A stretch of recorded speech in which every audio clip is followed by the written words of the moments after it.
Today I'm talking about the Moth. This is episode 7. This is the first flashback episode for Charlie. It's not the first flashback we've gotten of Charlie, of course. Pilot had him flashing back on the plane.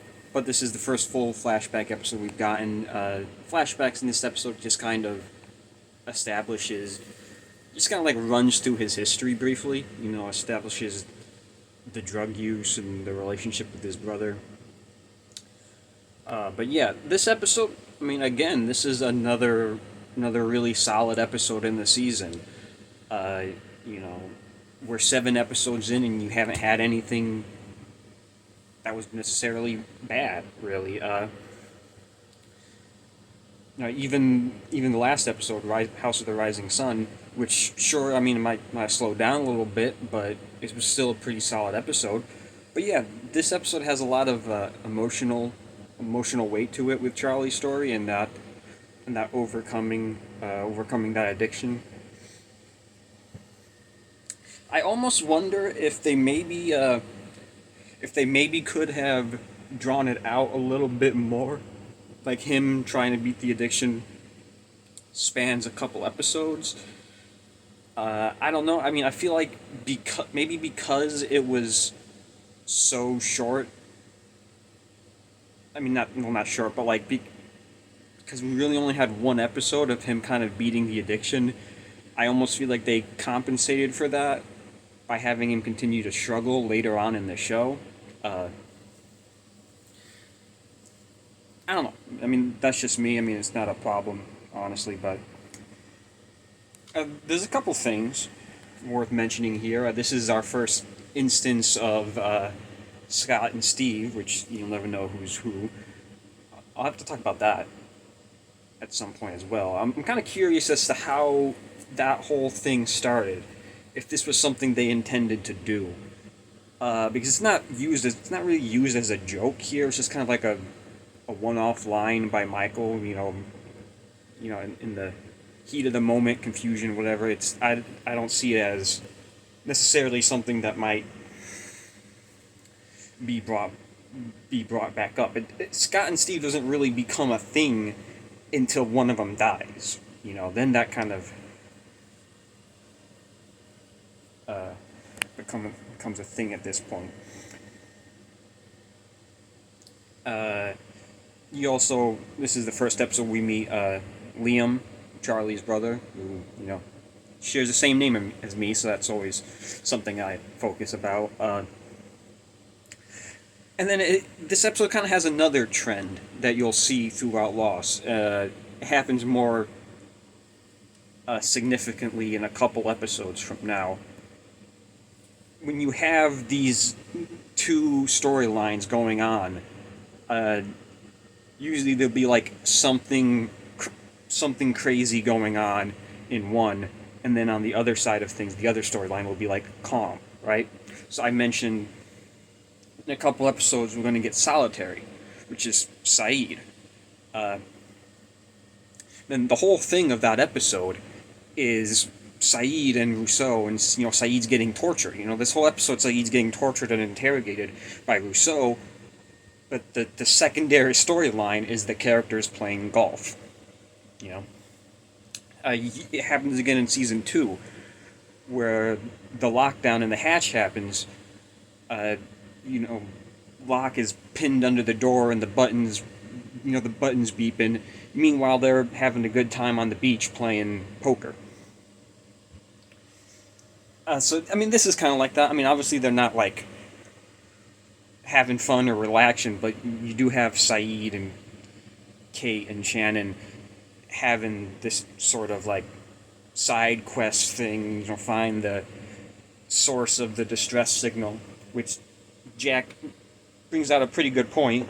I'm not sure what's the point of finding it when, it's been playing for 16 years, no one's turned it off since then. I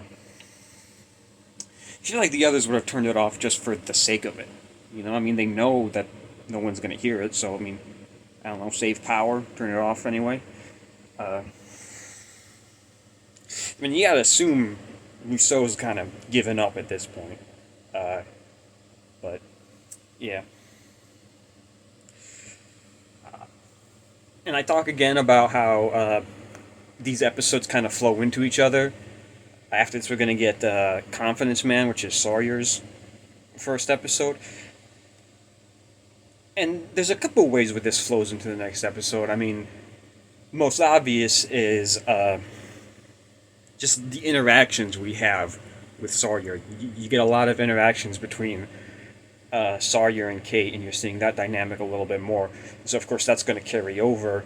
Uh, and then the bit with Saeed at the end, where he gets knocked out while trying to find the source, that carries over as well in the next episode. And I kind of really like how that carries over and influences the second episode.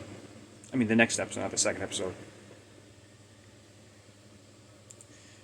But yeah, the flashbacks were interesting. I feel like a lot of these early season one, or not a lot, but some of these early season one flashbacks tend to cover a lot of ground. Like, I feel like this episode, the Charlie flashbacks, cover multiple years. Just like the Sun and Jin flashbacks covered multiple years. So it's kind of like a mix. You know, you get these flashbacks covering multiple years, and then you get, Locke's flashback was maybe a week or two. Same thing with Jack and Kate. Well, Kate might have been. I don't remember what the farmer said. How long Kate had been working on there, but it was a couple months.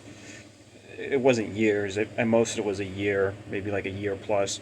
But it was months, not years or not weeks. So it's interesting how much time they're spending on here. Honestly, this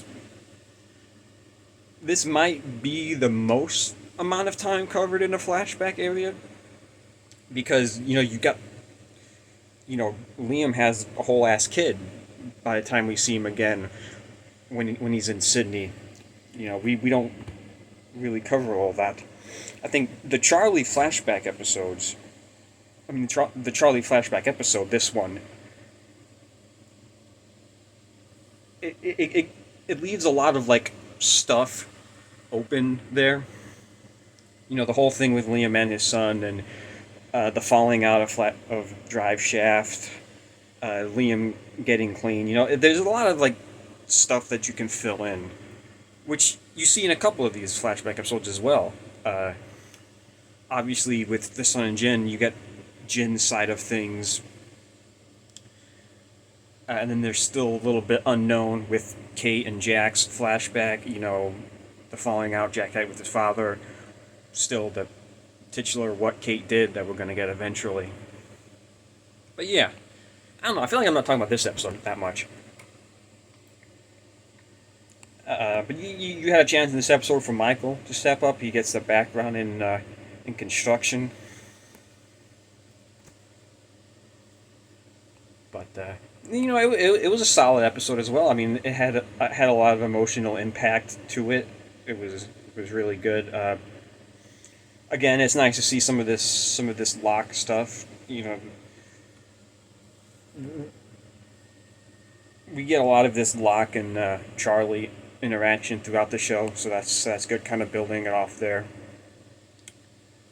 But yeah, like I said, I liked the episode. I enjoyed it. I thought it was good. I mean, I don't know if there's anything else in particular to say, but yeah.